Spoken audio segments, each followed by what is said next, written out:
आज हम चर्चा करने वाले बैचलर ऑफ फाइन आर्ट्स पे। एक बात की आप लोगों को सभी को क्लैरिटी होनी चाहिए कि भाई किसी भी बैचलर डिग्री को परस्यू करने से पहले आपको सीयूईटी के पेपर में अपीयर होना होगा, कॉमन यूनिवर्सिटी एंट्रेंस टेस्ट, जिसे हर साल नेशनल टेस्टिंग एजेंसी कंडक्ट करती है। अगर आपको सीयूईटी के रिगार्डिंग किसी भी तरीके का कोई डाउट है या दिल्ली यूनिवर्सिटी में ऑफर हो रहे हैं जितने भी अंडर ग्रेजुएट प्रोग्राम्स हैं उनके रिगार्डिंग आपको कोई डाउट है तो आप मेरे प्लेलिस्ट को एक्सेस कीजिए सीयूईटी यूजी ड्यू, जिसकी लिंक मैं नीचे डिस्क्रिप्शन बॉक्स में दे दूंगी, साथ ही मैं कॉमेंट में भी पिन कर दूंगी, जहाँ पे समय के साथ आपके डाउट्स क्लियर होते रहेंगे और समय के साथ आपको सारी अपडेटेड इन्फॉर्मेशन मिलती रहेगी सीयूईटी के रिगार्डिंग और दिल्ली यूनिवर्सिटी के रिगार्डिंग।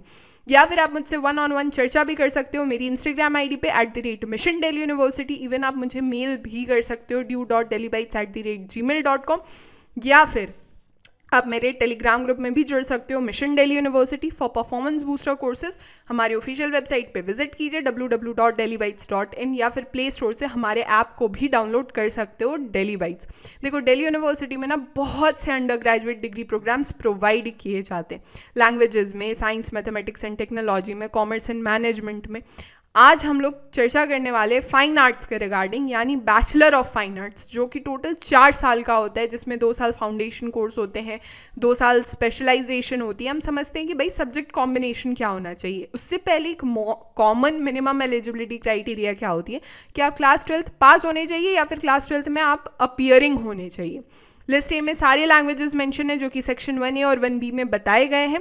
लिस्ट B1 में total 18 domain specific subjects mention किए गए हैं। लिस्ट B2 में टोटल 9 डोमेन स्पेसिफिक सब्जेक्ट्स बताए गए हैं।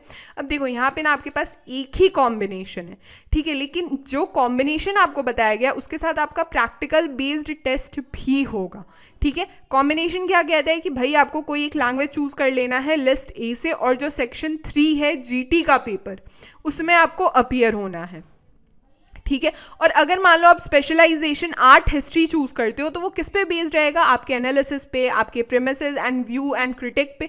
और अगर मान लो और 5 स्पेशलाइजेशन आप चूज करते हो तो वो बेस्ड रहेगा ड्राइंग पे, और जो रिलेवेंट स्पेशलाइजेशन है उनकी जो वेटेज रहेगी वो 50:50 की रहेगी। यहाँ तक क्लियर है बातचीत।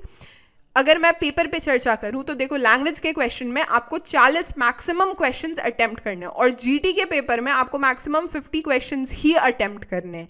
हर एक सही आंसर पे आपको 5 मार्क्स मिलेगा, हर एक गलत आंसर पे आपके 1 मार्क डिडक्ट हो जाएंगे। कोई भी मार्क्स डिडक्ट नहीं होगा अगर आपने क्वेश्चंस अटेम्प्ट नहीं करे।